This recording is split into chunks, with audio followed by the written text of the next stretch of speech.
Arkadaşlar SA. Bugün P20 Lite'ın ülkemizdeki ilk kutu açılış videosunu yapacağım sizler için.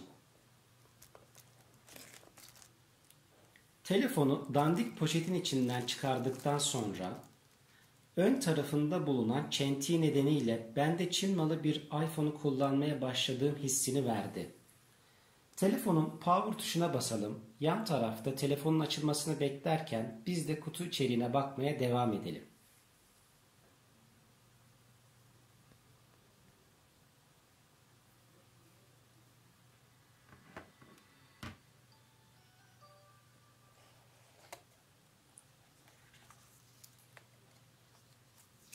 Biz Türkler için fazlasıyla gereksiz olan kullanım kılavuzu var bir adet.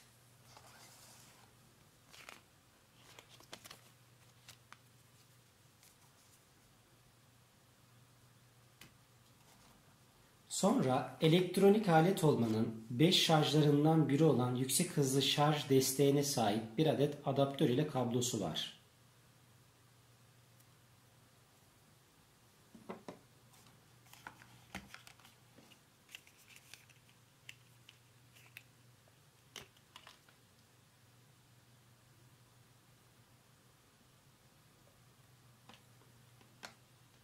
Markanın muhtemelen 10 yıl önce stok yaptığı ve elinden çıkarmak için P20 Lite'ı seçtiği tarihi eser bir kulaklık var.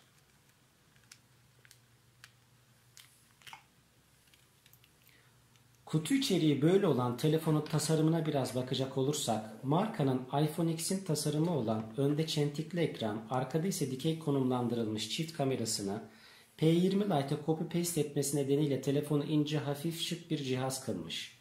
Telefonun teknik özelliklerinden bahsedecek olursak, ekran tarafında markanın Full View Display olarak isimlendirdiği 5.84 inç süper yüksek renk gamına sahip Full HD Plus çözünürlüğünde bir ekran kullanılacak.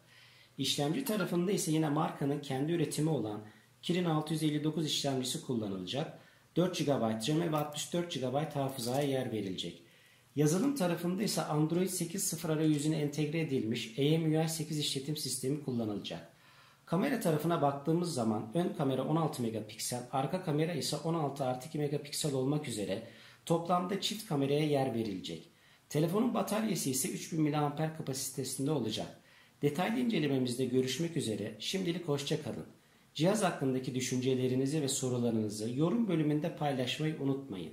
See you late.